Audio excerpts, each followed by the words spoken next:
Hello, everyone. It's Marc Sabatella from the Mastering MuseScore School. This is my MuseScore Café, my weekly series of chats where I talk about some aspect of making music with MuseScore. And I'd like to welcome all the newcomers here. And I have kind of a special thing that I want to try to do. I'm going to try to make it maybe be a somewhat regular feature, depending on how it goes.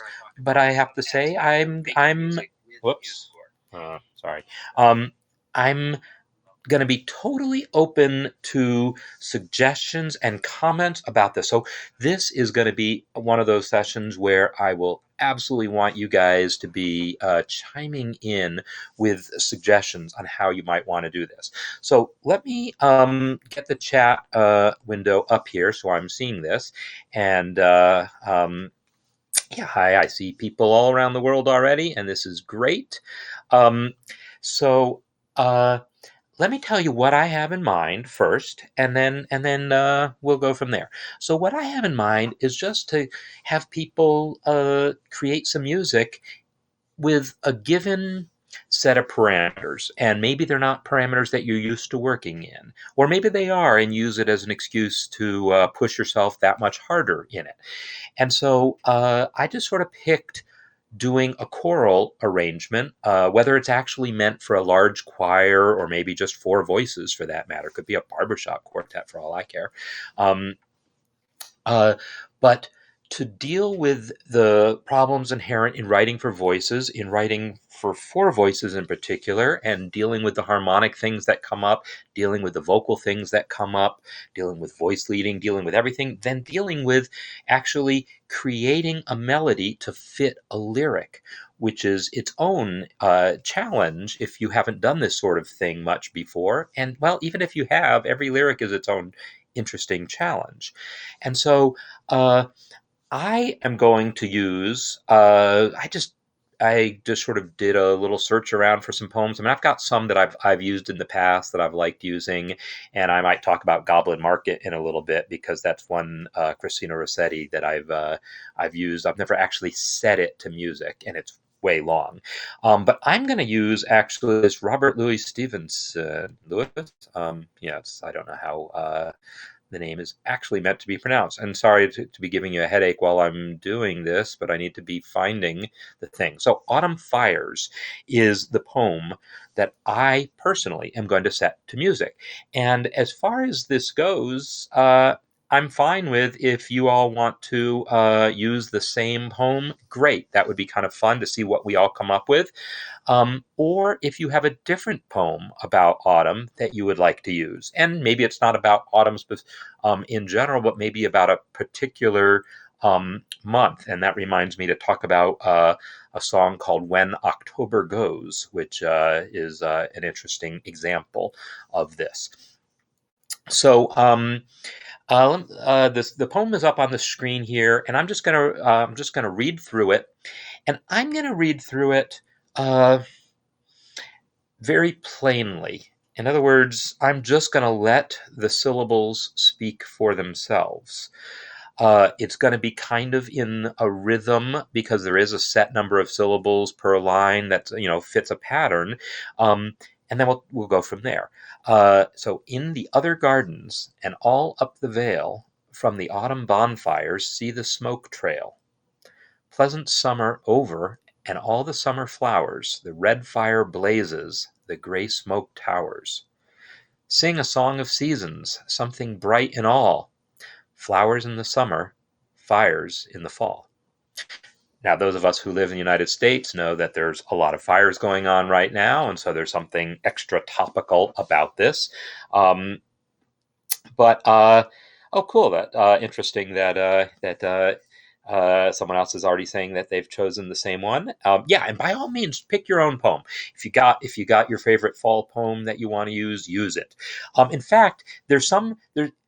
I don't have a goal in here other than just getting everyone sort of doing something together. Maybe we're going to help each other out in doing it, and so I'm looking at this being like I see people post these things, a 30-day whatever challenge. Okay, how about if we say we're going to take the next few weeks and maybe I'll just keep this open through the month of October. Because if you're actually creating an arrangement, that could take some time. But it could also be interesting to get a recording going of this, and maybe we can try to use some of the technology that exists to create recordings of the arrangement where people sing individual parts, and we can try to make some of that happen. And I just want to run this through October, and it's not a competition, but I will say when we get some pieces coming out of it that I think are working especially well, maybe I'll feature some of them in the cafe, and we can talk about them from there. So anyhow, those are some of my thoughts, and absolutely, I will be interested in seeing your further thoughts in the chat. So I'm going to keep popping up the chat window here anytime I lose it. So one of the things I see Jill mentioning here is using the last stanza as a chorus, by which you mean like a refrain, a section that comes back, because of course chorus could mean a choir. We use that term also, right? A vocal ensemble. So I'm assuming you mean in the sense of a refrain, that it's going to come back, like maybe you use in like the first stanza here as a verse, and then jump to the last stanza as a refrain. Have we started? I've started. Have you? No. Have you started? Has the video started? Yes, absolutely. If you're not seeing it, hit the play button.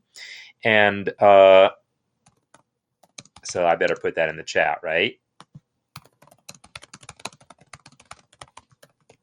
Okay. So, but as far as creating the music, one person, I already got email from, I believe, Andrew had already sent me a piece that he's written. That's great, and I look forward to sharing that also. So the idea is just to get us all inspired to create some music, and it's just an excuse to do that. So yeah, so by a refrain, that means like we would use the first stanza as a verse, and then come and use the last stanza as a refrain, then the second stanza as a verse, and then back to the refrain. So one thing that I will say, notice notice this line right here. This poem is in the public domain. That's actually like an important consideration here, is that if you're going to set a poem to music, you want to have the rights to do that. I mean, you can do it, but you might not have the right to then share it outside of your own circle of friends and so forth. So I strongly recommend you choose a poem that's written before 1923, I think, is the magic year. I forget. Oh, no, don't worry about confusion. I just wanted to clarify for everyone else. I knew what you meant right away. The I forget the actual year, 1921, 22, or 23. I think 23 is in the United States. Anything written before that is guaranteed to be public domain. But other countries can all have different copyright laws, unfortunately. So you might, if you choose a poem written in the last 100 years or so, you probably want to research its copyright statistics.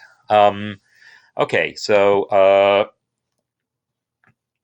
I'm going to just get the link for our friend here who is having trouble finding it. So let's see. I need to remember how to get to it myself. And once again, I'm sorry for when I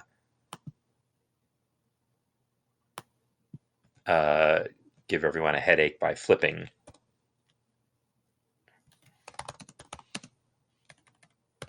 So what happened is I sent out an email, and some people's email programs might just display an image of the of this, and not actually let you play it within the email. Depends on your email program. So if you're accessing it by email, that's something to be aware of. I'm going to post links. I would love it if everyone here was subscribed. So either subscribe to my YouTube channel, or you can go to, in fact, just go to my website, because I've gotten much better about this. People who are on my email list can verify this. I had all sorts of people that would tell me they were interested in things, and I would send out an email like once every few months. But now I'm trying to let people know about cafe topics ahead of time, a day or two ahead of time, and keep up with that, and just keep up with other interesting things. So I'm not out to spam anyone. I just like to keep people up to date who are clearly interested in this sort of stuff. So if you're not already subscribed to the YouTube channel, you can do that, or you can go to my website and sign up for the newsletter, I think is what it'll be called. You'll see a little pop up if I'm doing my job correctly. Okay. So let me get the chat back. Okay. So yeah, you want to make sure that you have the rights to do to actually be able to share the poem that you are setting to music. And it could just mean contacting the poet if it's a living poet, and that's actually a lot of fun to work with a poet and take their music and take their words and set it to music. And I've done that several times, and sometimes it was someone who wrote something specifically thinking I'm gonna send this to Mark to set to music, either because I asked them to or just because they just wanted to do that. And sometimes it's just someone who had a poem, and I was like, oh, do you mind if I take this poem and set it to music? Or do you have a poem that you would like to see me set to music? And someone sent me something. So it's a really interesting thing to actually work with a poet there, and then maybe get their feedback on how your setting is going. Okay, thanks, Kyle. Thanks for the encouragement there.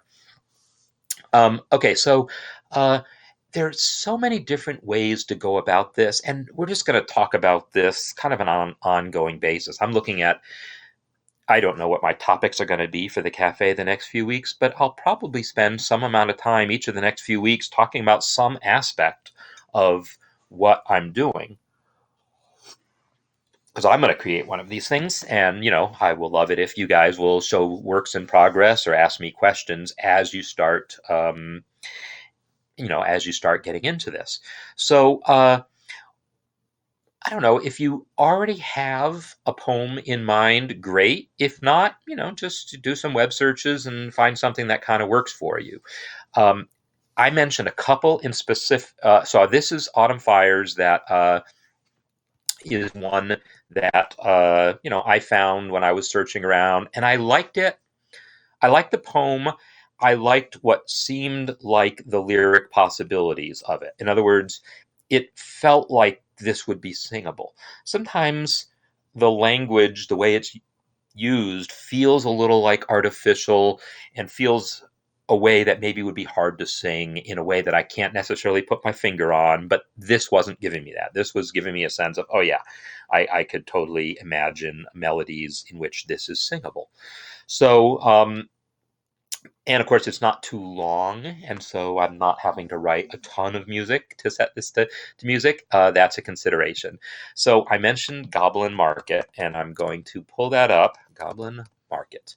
Goblin Market is this really cool long narrative poem that one of my former bosses, when I actually worked for Hewlett Packard, is now a professional storyteller, and she used to read this poem every Halloween, and it really made an impression on me. And it's a long poem, and so I can't show you the whole thing, but I can show you little bits of it. Um, it's about these two sisters who are basically accosted by goblins trying to sell them fruit, and one of them uh, succumbs to the temptation, and bad things ensue. And anyhow, it's a really interesting, kind of dark poem, but it's there's redemption in the end also, and not to give too much away. And so I never actually set the poem itself to music, but a few years ago on Halloween, or a couple years ago on Halloween, I actually did a cafe about a piece that I did, and if I were really smart, I would have that already up in MuseScore, because that would have been smart of me. But because I'm not that smart, I'm going to be hunting for it while I talk. So I'm seeing a question: how can you learn MuseScore with harmony and counterpoint at the same time? So that's a really good question. And I will say that learning them together is not such a bad idea. It's really actually a pretty good way of going about things. So I got to figure out where my goblin market is. In fact, I should just be able to do a. All right, I'm not going to search for goblin market at this particular moment because I'm in the middle of a sentence. So it's it's possible to learn both at the same time. You want to learn music notation if you don't already know that, but if you do know music notation, then you can be practicing putting stuff into MuseScore as you're writing it. So it totally exists, and because I'm in the business of doing this sort of thing, I'm going to put in the links to my courses. So Mastering MuseScore, Mastering MuseScore.com. This is my MuseScore course, and then if I take the same thing, that's not going to work. Actually, if you just go to the website, you can also see I have a basic music theory course, and I have a new harmony course that I'm just, it's not done yet. I'm still working on, but I'll show you excerpts from it because they're going to be relevant as we do this. The basic music theory course is definitely really useful if you're interested in learning, just the basics of music theory, meaning, what the major scales are and what chords are, what how to spell the different triads and so forth. So that's what the basic theory course is. But the I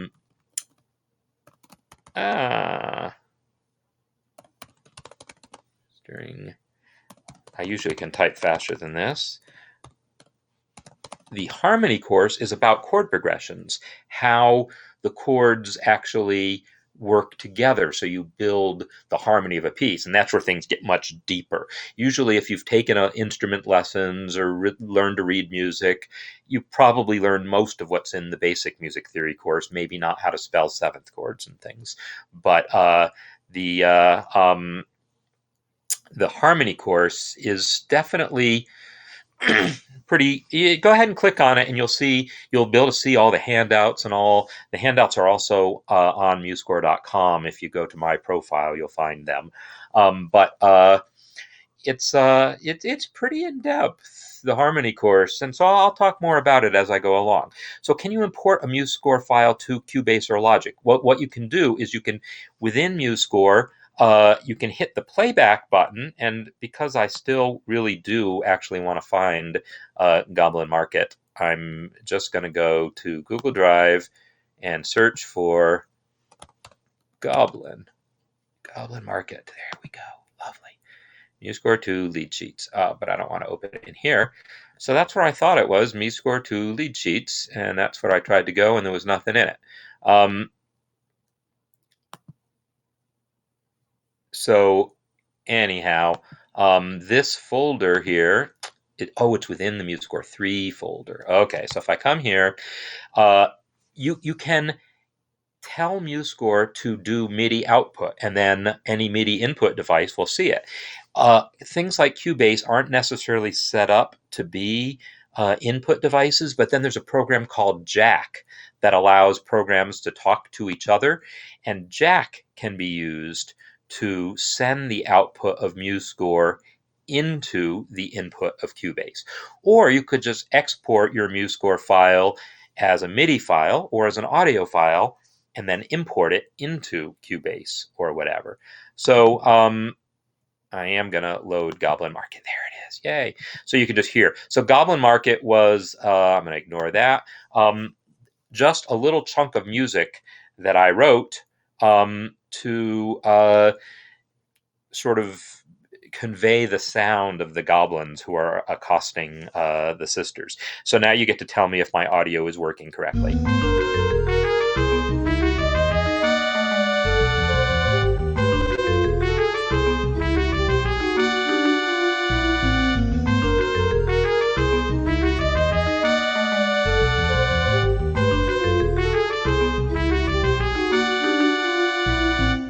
So that's not, this is the basic repeating figure, and I build it up in layers, and there's improvisation around it and so forth. So the question is first, did the audio work? So hopefully y'all can tell me if the audio actually worked on that, if you could hear it. And if not, then I get to go and fiddle with that some more. So to do what I was just talking about, if you go to Edit Preferences, you'll see under I/O are the options to handle MIDI input and MIDI output. And if you do have a MIDI output device connected, if Cubase is installing itself in such a way that it shows up, you'll be able to select it here. And if not, you can select the jack option over here. And then after you install jack on your computer, which is available for at least Windows and Linux, I think for Mac also, but I can't swear to it. But probably there's something similar that would work for Mac, because I know people do things like this. And anyhow, that would then allow you to send, every time you press play, it will work in those other programs. And that's something I definitely want to demo at some point, but it's gets a little beyond where my area of expertise is. So I could show you like a brief demo of it, but I wouldn't really be able to answer many questions about it. I'd just be able to barely get it running is what would happen. So yes, the audio worked great.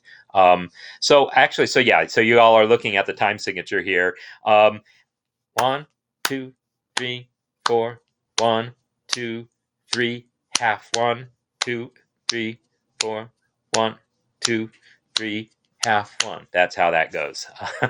And that was just a little rhythm. Boo-ba-doo-dum, ba-dum, ba-boo-da-ba-doo-da, boo-ba-da, doo-ba-da-ba-doo-dum, ba-dum. That's looking at the bass part there. Boo. Can't really hear it that well, but boo-ba-doo-dum, boo-dum, bum, boo-dum, ba-doo-dum, boo-ba-dum, doo-ba-da-ba-doo-dum, ba-dum, bum, boo-da, ba-doo-dum. So it's that's the piece, and then the other piece, bum bum. This is the trumpet, bum bum, ba doo ba dum, ba doo ba da da bum, da da ba doo ba dum, and it just sort of repeats. Some of the phrases are exactly the same from measure to measure, and some of them are different. So anyhow, that's what this piece is about. It's just a set of melodies and rhythms that I constructed to go over the poem. I've never tried to set the poem to music, but I have set other poems to music. And yeah, as I said, it's sort of an interesting process. I would call those motifs, totally. So the link to Jack, let's see. I mean, I can do. What can someone just do a web search and do that for me? Do Jack Audio or Jack Audio MIDI. You'll find a link, and then you can post it in the chat, because let's all help each other out here. It is a useful tool, and I have used it a little bit, but not a whole lot. So yeah, these are all individual motifs, and I build the piece up that way. And so, I recorded this with a trumpet player, Hugh Reagan, on one of his CDs that I helped produce. And we just, we took turns playing these different melodies at various times. He plays the top melody versus the second melody. The bass player is always on this. I think this melody, I can't remember if anyone else ever played it other than me. I think so. I think I played it on a synthesizer, but then I also got a marimba player to play it. So at different times, different people are playing different melodies, and so this isn't about setting anything to setting lyrics to music, but that is, as I mentioned, an interesting thing in itself. Setting lyrics to music. And so this is really kind of the starting point of what I'm going to talk about here. And one of the things you probably will initially think of doing, and I'm not going to tell you not to do this, but I will challenge you not to assume this, is if the piece, like Autumn Fires, in the other gardens, I actually haven't thought through how the scanning of this goes. In other words, where the stresses are in the other gardens and all up the vale. So this is different from the autumn bonfires. So it has this rhythm to the It's not iambic pentameter. That's what I was looking to see if it's one of these things I know the name for. But sing a song of seasons, pleasant summer over. Right? There's a certain sing-songiness if you just do that. I would challenge you not to write your music that way. In the other gardens, right? Then it's going to sound like a nursery rhyme. That's how you get the nursery rhyme sound. If you want that sound, great. And because maybe you're actually taking a nursery rhyme about fall. There probably is one. I don't know. I can't think of one offhand. But if you've got a nursery rhyme that's about fall, then actually setting it in that sort of sing-songy way is going to work. But consider if you were saying this as a sentence in the other gardens, and you're going to need spaces. People got to breathe when they're singing, right? In the other gardens. I just made up some little melody, right? Or if you're going to have it be more contrapuntal, in the and then another voice comes in the other gardens. I'm just making up stuff. The point is, you could take a minute. You could take 30 measures to explore in the other gardens. And then just by having this line repeat in the other gardens, in the other gardens, in the other gardens, then and all up and all up and all up. So it sounds like I'm making fun of this, but I'm not. I'm just trying to do a little caricature of this particular style of building a contrapuntal arrangement. Each line can actually take a long time to get through. What I will say is that is most effective when the lyrics are already well known, and because it's going to be confusing to understand the lyrics when there's that much counterpoint going on. So it's usually done over a very familiar lyric. Or maybe have the lyric sung once straight through. In the other gardens, and then once they've heard it once, now we can just enjoy the counterpoint that's coming. So that's completely uh, completely up to you how you do this. And so I see a comment about wanting to play with music and write, but it seems difficult. So what I will say is, if you've never written music, start with just a melody. I talked about a 4-part arrangement. Well, that's okay. If you've never really written music before, just write a melody. Maybe collaborate with someone else. Maybe find someone else. You'll maybe find them on the chat here, and I've got my finger up so you can remind me I need to tell you something else. About this tab right over here. Maybe you'll find someone on the chat who's like, you know what, I'm not really good at coming up with melodies, but if you come up with a melody, maybe I'll look at doing a 4-part arrangement of it. That'd be kind of interesting if people wanted to collaborate that way. So you've got the chat here to do it. You've got comments on the video, and now, I don't know why I never thought of this before, there's a MuseScore Café. Hey, look, it blinks when I put my cursor over it. MuseScore Café group on MuseScore.com. So when I go over to here, we can you can go here and create discussions in here. You can attach. How does it work? You share your music to this group. So you can, after you upload a score to MuseScore.com, you can add it to this group, and then other people can comment on it, and then so any of the music that gets created as part of this challenge will go here. Those of you who were part of the Corona Canon that we did back in the spring, I created a group just for that music, but now I'm thinking, yeah, let's just have it be an ongoing thing. And anytime we're trying to create music that's in conjunction with the cafe, or if I'm creating music, like for instance, I should share Goblin Market with this just because it's there, and I'll probably do that in a minute. Because I do have that little excerpt there on MuseScore.com, and so I can just add it to the group. So there is that. I saw some other suggestions, so let me come back to the chat and just see. So yeah, exploring a new. So if you're already comfortable with writing melodies and you're comfortable with writing 4-part arrangements, then yeah, find some new aspects, some new harmonic context you've never dealt with before. That would be a way of doing things. Or if you've only dealt with like hymn style things, maybe try writing counterpoint. If you've only written counterpoint, try writing something more in a hymn type of a style. Or if you've only written like in a classical style, try writing up a more pop type of arrangement, or vice versa, or a jazz type of arrangement. It's really, I'm leaving this open. I just want to see people create some music and do some things. So yeah, Facebook group is certainly a possibility also for people who are on Facebook. But yeah, the nice thing with the MuseScore group, it is free, and I have to point this out because people, it's really easy to get confused with the way it's set up. But when you go to MuseScore.com, it's going to say, "Hey, sign up for a pro account." You can. And it'll even say, hey, you can have a free trial, but you don't need to do any of that. You can just skip all of that. And let's see if I can sort it out. So I've got a private tab up here. I go to MuseScore.com. And so this way it doesn't remember who I am. And when I come here, it apparently takes a long time to load when it's in this mode. Start free trial. Well, do I want to start a free trial? No, I just want to create an account.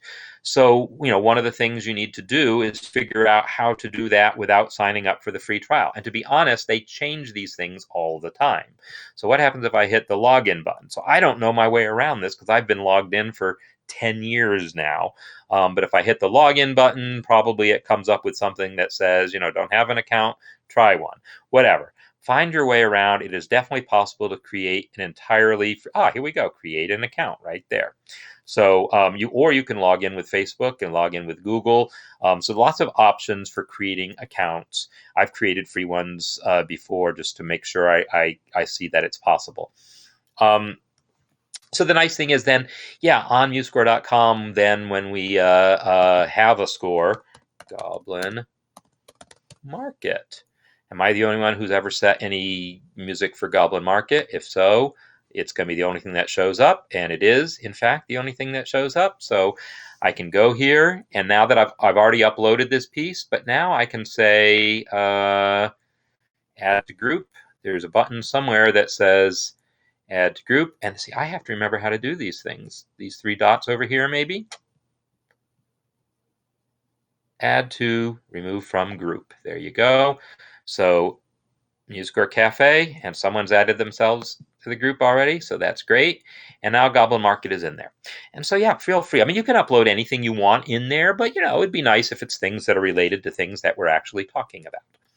So Autumn Fires is, again, the piece that I think that I've chosen, and be neat to see other people do that, but it'd also be neat to see people pick other pieces, because then, you could imagine a concert being put on of like different songs, and then it wouldn't all be different settings of the same lyric. Although that could be interesting too, right? Because I'm sure there'll be different melodies and different styles happening.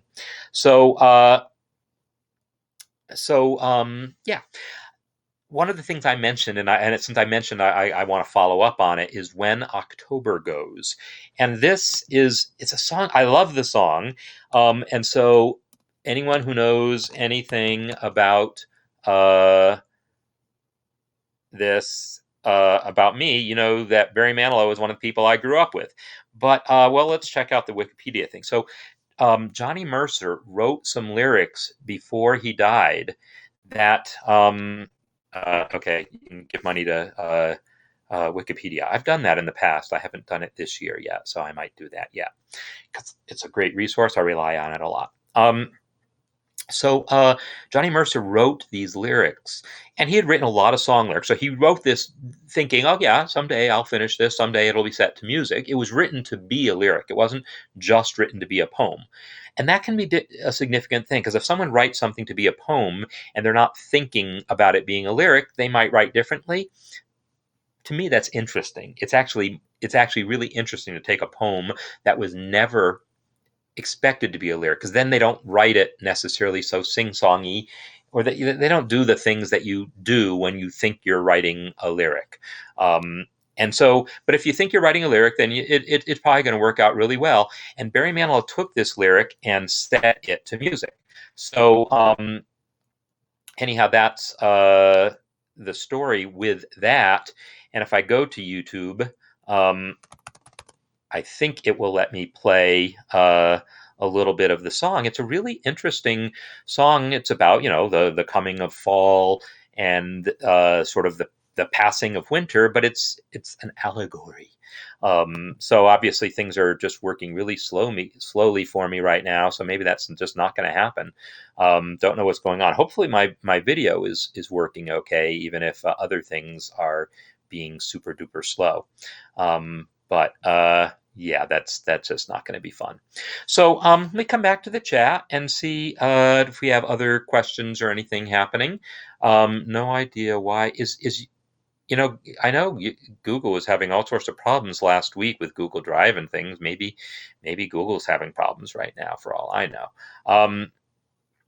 But if I come over here and go when October goes. Yeah, let's listen to Barry for a minute. Just I don't know, because I like the song. It's good music, I think.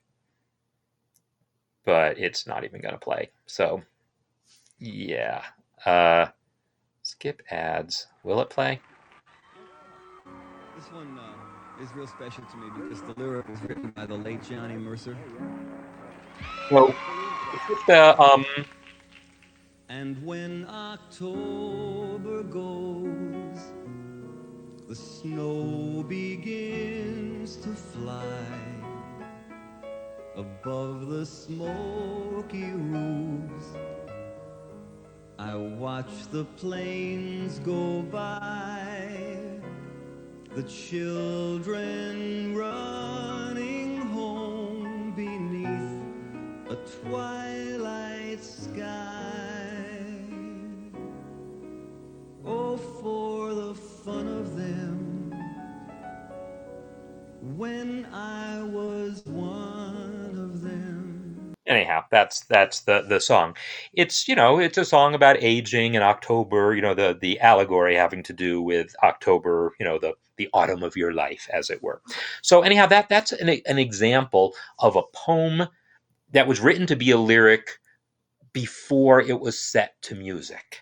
And that's something really interesting because often when I write lyrics, I write them either after I've written the music or while I'm writing the music. The idea that you might take an existing lyric and set it to music it's like its own little skill, its own thing to have to work on. So anyhow, I'll put the link to the video in there if anyone's interested. That's just my own little indulgence there. So I don't know. The idea of here, so I call it a challenge. I'm just challenging everyone to write some music that's a little different than what you've maybe done before. If you've never written vocal arrangements before, I'll talk a little bit about what I mean by vocal arrangement before we go.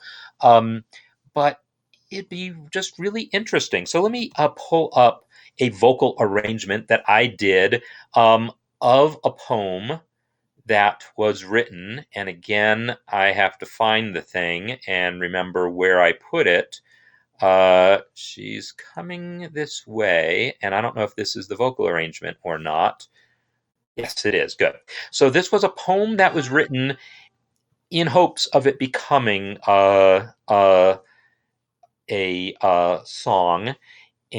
But she had ideas for how she thought maybe the music would go, but they were pretty vague ideas. And so I ended up setting it for 5 voices, as you can see here.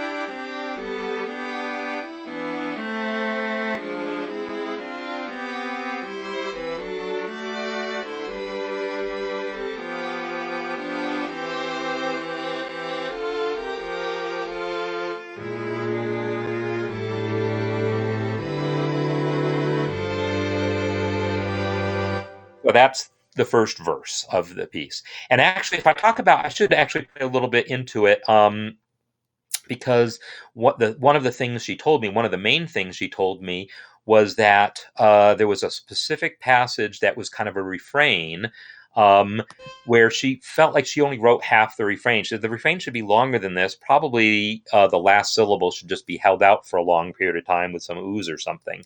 So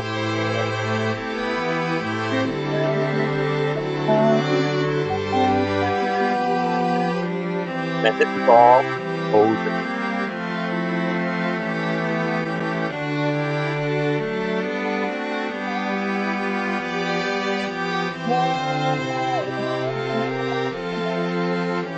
That was my realization of her idea that the refrain that she wrote was just she's coming this way, let's call this the present, and then she just wanted that expanded with some oohs and ahs or something, and so that is what I did. So when I talk about creating a vocal arrangement, I don't necessarily mean specifically in this style or anything, but the idea that it's not just a melody, but it's actually arranged, in this case, for 5 voices. I talk about a 4-part arrangement because, of course, that is a common thing.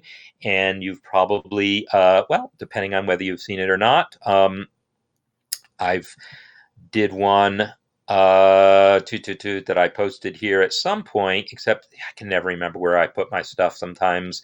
So you'll have to excuse that.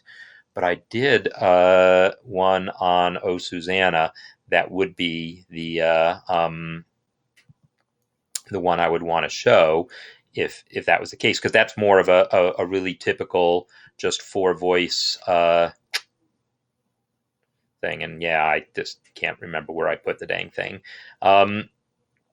So oh, I know where I can get it, off of MuseScore.com, right? I can get that thing off MuseScore.com because I posted that. So I can say MuseScore.com, oh, Susanna. So when you're writing a 4-voice arrangement, and of course a ton of people did Oh, Susanna arrangement, so if I want to find mine, I should actually come to my scores and go to Oh, Susanna. Oh, I didn't search the right thing. Silly me. I want to go to this little search and do it in here. So my Oh Susanna arrangement is a 4-voice thing that's presented more like a hymn with just 2 staves. So this is one way of doing it, where you all the voices essentially have the same rhythm, except for where there's little passing tones.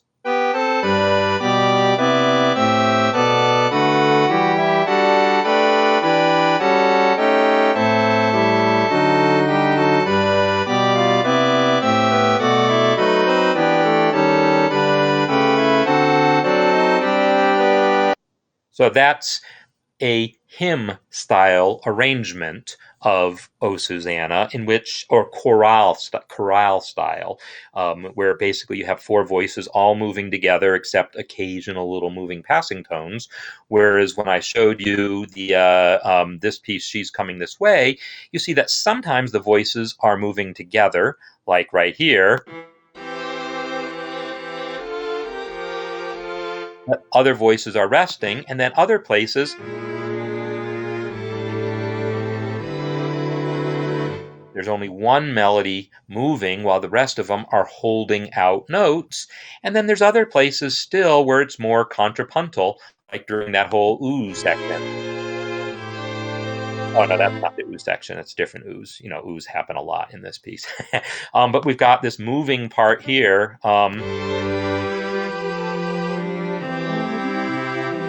Then moving part here, and then moving here, and moving here, and moving here, and moving here, right? Different voices moving at different times. That's kind of a more contrapuntal style.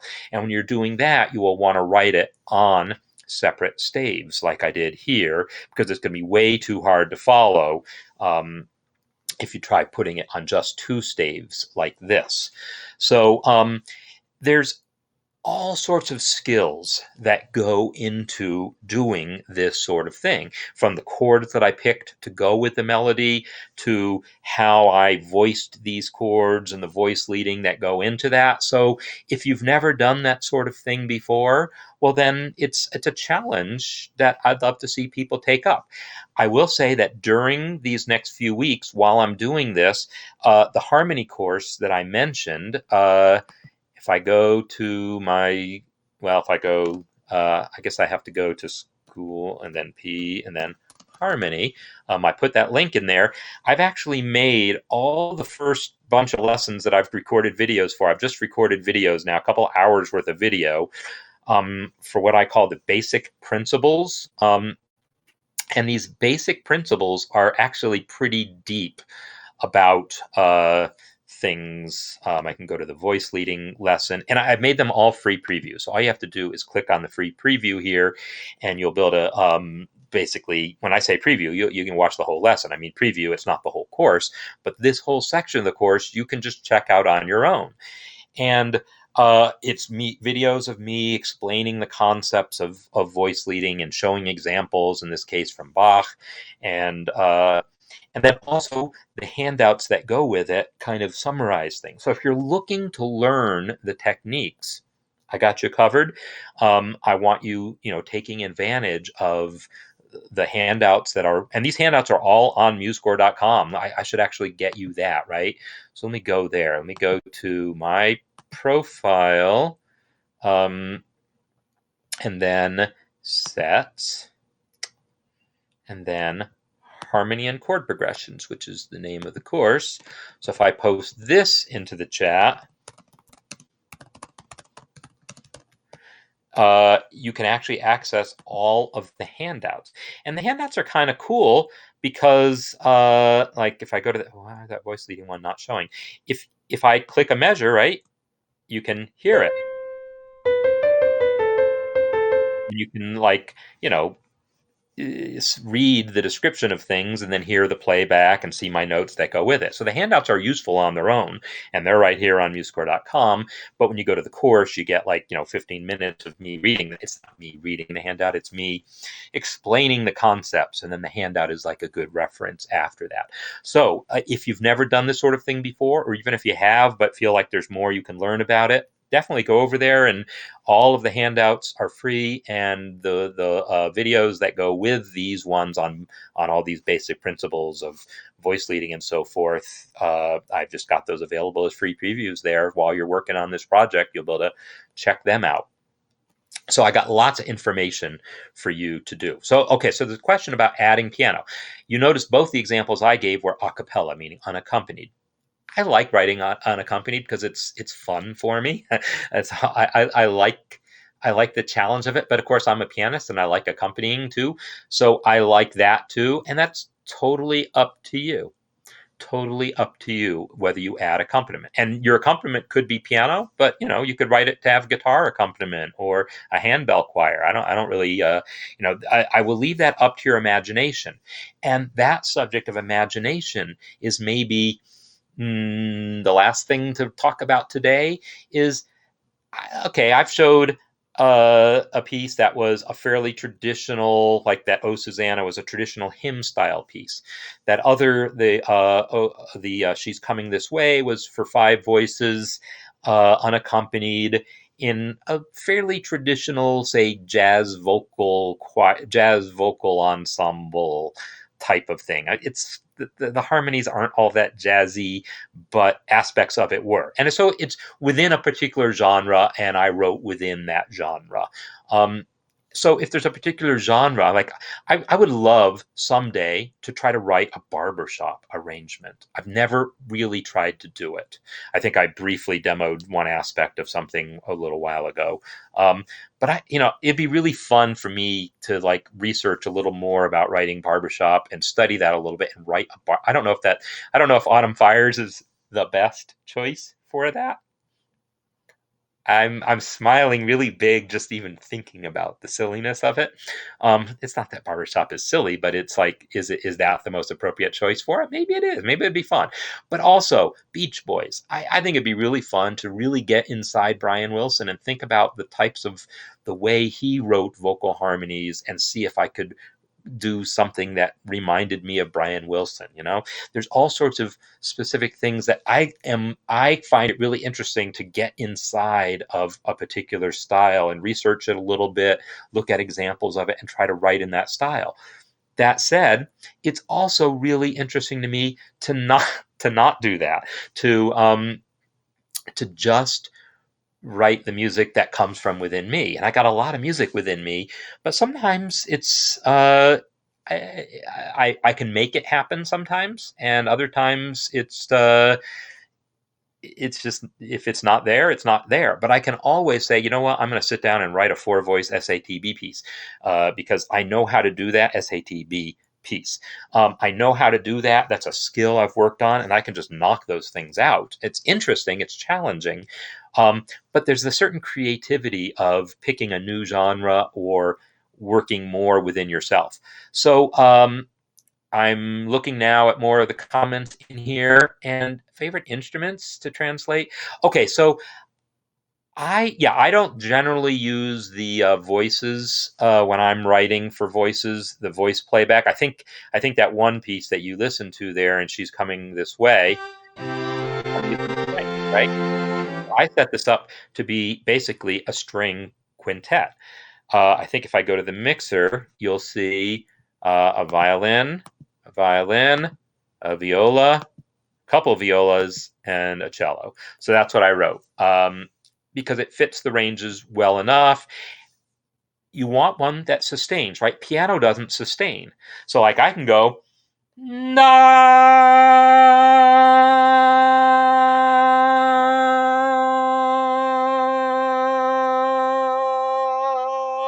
and I'm checking my thing just to point out that I can be doing other things while I'm holding that note out, and I'm not even a singer. Um, on piano, I'm gonna go plung, and it's dead after like 10 seconds, right? So piano sounds can't emulate what a singer can do. You need either string sounds or wind sounds to do that. It can't be anything percussive, because it's going to die away like that. So I find that a string quartet basically translates pretty well, or you can double the viola, or add extra violins or a bass or whatever else. Um, I know a lot of people like oboe for notes above middle C. Um, woodwinds in general. So like flute, oboe, clarinet, bassoon. There is no good bass clarinet sample. It just uses bass clarinets lower in the default sound font. Probably some people could find some sound fonts that have bass clarinet in it. But that set of instruments, the orchestral woodwinds, flute, oboe, clarinet, bassoon, is not a bad choice either. And then among brass, you can use trumpets, horns, and trombones to be the voices there. Maybe to be a bass, maybe the trombone, maybe you want to actually use a tuba, because the trombone maybe doesn't get quite as low as you want, unless it's a bass trombone. But that's something you can decide in how you do it. I will suggest you keep them homogenous like that. I mean, it's interesting to write for mixed ensembles that contain both woodwinds and strings and brass, like an orchestra, or just a mixture of different winds. But keeping it all woodwinds or all brass or all strings will help it homogenize better and remind us a little more of what the voices will actually sound like, because voices are a little more homogenous as well. So yeah. I'm looking at other. Oh wow! So Kyle, I'll be really interested in it, and if you have any insight you want to share, either here or in comments, comments would be great later, or in MuseScore Cafe, because it's would take a while to really dig into this sort of stuff. Yeah. So with the clarinet, I would just keep the concert pitch button pressed. Like, when concert pitch button is pressed, you're in concert pitch mode here, and then you don't have to worry about transposition. Yeah, if you want to then give it to clarinet players, you'll have to turn off concert pitch and it will transpose and all that. But while you're writing, just leave concert pitch on, and then you can just be writing the pitches. So yeah, you can totally write for a clarinet choir. The low note on a clarinet, low E written, is low D, uh, as sounding.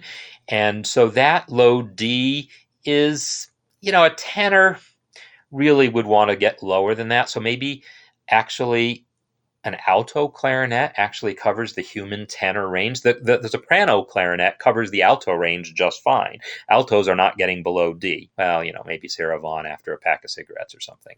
I don't know if she really smoked.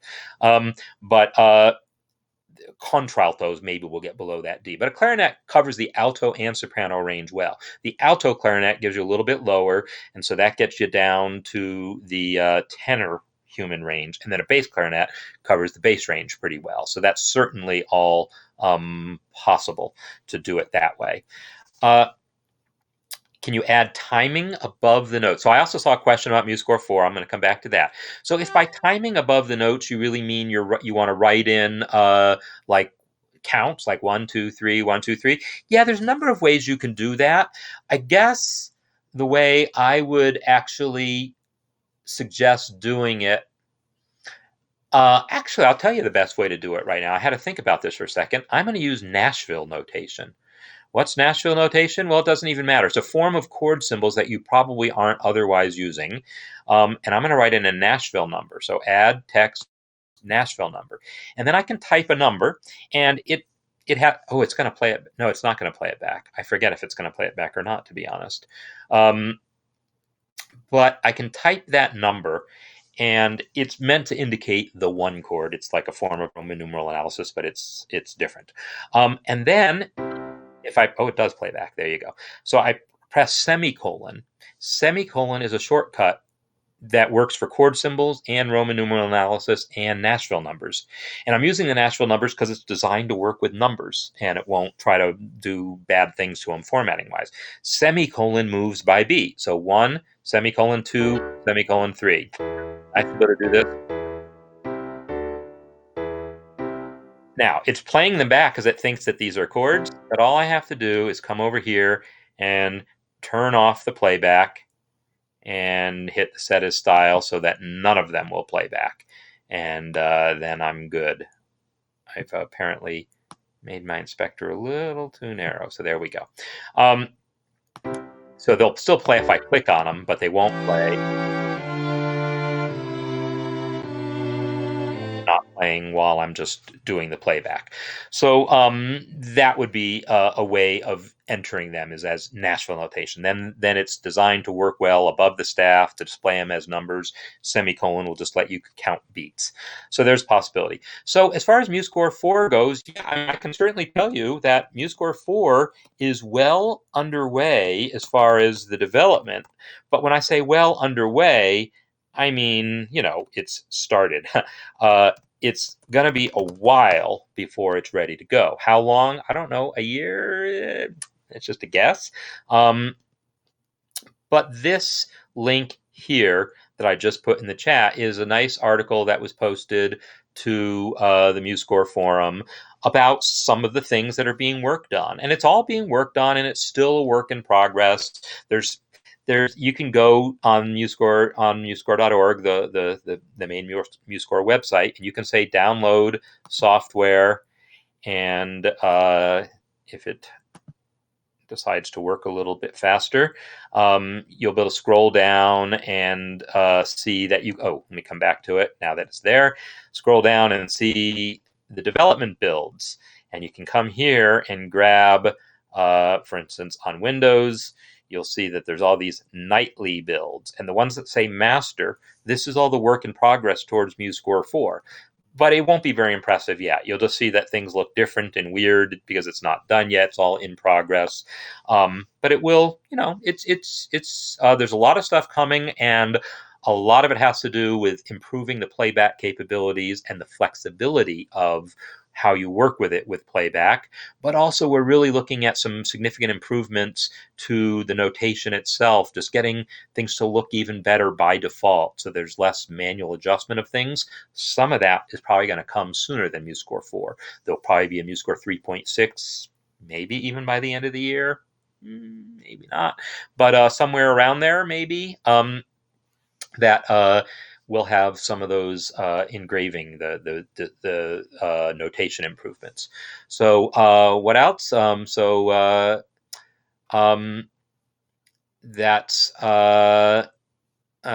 timing above the notes. Will it be possible to confuse notes like F double flat? So I'm not necessarily, I know what you mean by confusing them. It's possible to get confused, but it's possible to enter them all for sure. So can it do automatically by timing and adding timing to each notes? You would have to do it right now. You'd have to do it manually, like I just did. Probably would be possible for someone to write a plugin that did it automatically if it was something you wanted. Yeah, if that's something that you wanted, maybe some programmer, if you have a friend who's a programmer, or if you're a programmer, it would be possible to write a plugin that would add those automatically, probably. So I guess I'm not quite sure what you're asking. I mean, MuseScore has both of those notes in it. So I can enter, if I click the double sharp and then click an F, I got an F, double sharp. If I now click just a G, oops, I missed. Let me click just the G. I don't like doing things by the mouse. I usually type, as you all know. So one of them's an F double sharp, and one of them's a G, and they're going to sound the same. So you enter the one you want. And also, once you've entered it, if you change your mind, press J, and it will tell you, it'll go through the other spellings. Oh, that could have been A double flat. Press it again. Now it's F double sharp. And you don't see the double sharp because it was earlier in the measure. It knows that. But if I delete that measure, it knows, oh, yeah, this one needs the double sharp. So now it'll flip between all the different spellings. So MuseScore gives you control over the enharmonic spellings. It's up to you to enter the one you meant. So yeah, that's the story. So and it's going to default normally, like if I type, the way I usually enter things is with a keyboard. I press G and then up arrow to get to a G sharp. Or if I wanted an A flat, I would type A and then down arrow. But what about C flat? If I type C down arrow, it's just going to go to B because that's in the key. If B had not been in the key, if I was in the key of F, it probably would have let me do C flat. But because I'm not, because because B natural is in the key, it's going to favor that, and then I can use J to fix it, or I can do the click the toolbar first, then here, let me move to the next measure. Click the toolbar, then type my C, and I get a C double sharp. So so yeah, I'm not totally sure if that answered your question, but feel free to ask elsewhere. There is a German forum, by the way. If you go to musescore.org and go to the forums, there is a German language forum that's reasonably active, and there's some longtime MuseScore users who like to answer questions in there. So grand staff playback for crescendo. If you want one crescendo in the middle to represent treble and bass clef, well, that is the way it works by default. So add it to the top staff. If you add it to the top, if you add all your dynamics to the top staff of a grand staff, so let me go ahead and add a bass clef staff. I'm going to add a staff, and now if I add a hairpin here, and I use the shortcut, which is the less than sign, because it looks like a crescendo. Oh, and I better put some dynamics in here so it knows what to do. I'll make it be triple P there and triple F over here. Let's listen to this guy play back.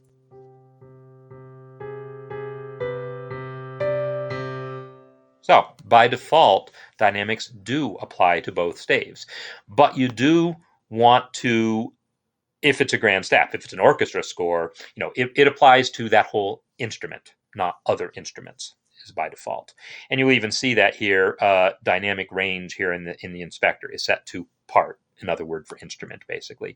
You can make it only be the staff. So if you set it to staff, then it's only going to be the top staff. Or if you set it to system, then it's everything. And this will be useful if you're writing vocal things here, because like when I'm adding dynamics, well, I guess this wasn't this wasn't one of the grand staff ones, but yeah, if you're writing a vocal arrangement and you have a grand staff, you might want to just put dynamics in the middle. Although normally for vocal music like that, you might put them above the staff because the lyrics would go in the middle, right? So to do that, press this, hit X, now it's above, and come over here to our inspector, which again is still not quite big enough, and then where it says placement above, set as style, and now all the dynamics are above. And then I can do the same to the hairpin. Hit X to hit one of the hairpins, make it go above, hit set as style, then all my hairpins go above. So there's lots more we can talk about with this, and we'll put off, I will address further questions next week about this, and we'll look at more issues having to do with all of this. So avoiding these notes, E double sharp, B double sharp. So what I would say is I don't need to go out of my way to avoid them. They will come up if they ever come up, and I don't know that they ever will. The normal place a double sharp ever shows up is as the leading tone in a harmonic minor key in which there are sharps. So let me think about this. If we were in the key of yeah, that's not going to happen. I'm just really trying to think ahead about this. Could E double sharp ever show up as the leading tone in, what key would E double sharp? E double sharp would be the leading tone in the key of F double sharp minor. There you go. If you feel like writing an F double sharp minor, E double sharp will be the leading tone, but that's probably not ever going to come up. So you're not going to need to avoid it. It's just never going to come up. The reason you use double sharps is for specific reasons, like to spell your leading tone correctly, so that it's the letter name right below what the tonic is, and things like that. That's how you end up with double sharps. So like F double sharp is the leading tone in G sharp minor. That's how you end up with things like that. So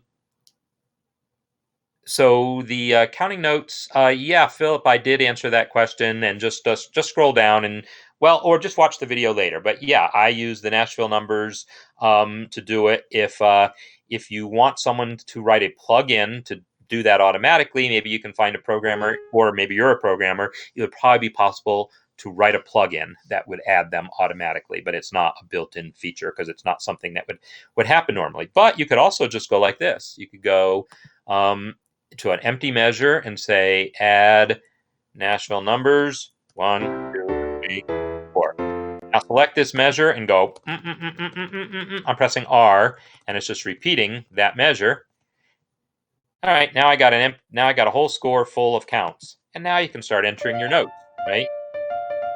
I'm just entering notes, and I'm hitting random keys, and you see that the numbers will stay. So it would be pretty darn simple to just go through, create one measure with the counts, repeat it through to fill up your score, and then add notes all you want. All right, so I'm going to wrap up for today, and yeah, I would love it if you all just start creating some music. Start thinking about what you might want it to look like. Get started on it. Maybe you create a whole completed thing by next week, or maybe you only get as far as picking a poem and putting melody notes to part of it. I don't know. Let's talk next week about where people are and check on progress. I will say the MuseScore 3.5.1, sort of a bug fix update over 3.5 will probably come out, and I'll spend a little bit of time talking about that, but there's not going to be a lot to talk about. It's just fixing a few bugs. I think maybe there's one or two new things to talk about also. So we can talk over the course of the next month a bunch about this project, and I'll talk about other things too, because other things will come up in the course of doing this project, like adding counts came up, right? So there's all sorts of things. So even if I don't have a specific other theme, we'll have all sorts of interesting things that come up. So yeah, expect that over the course of the next month. We're going to be creating these arrangements, refining them, sharing them, getting feedback on them, and so forth, and just really enjoying the process of creating songs about fall. All right, everyone. So I will sign off and see you next week.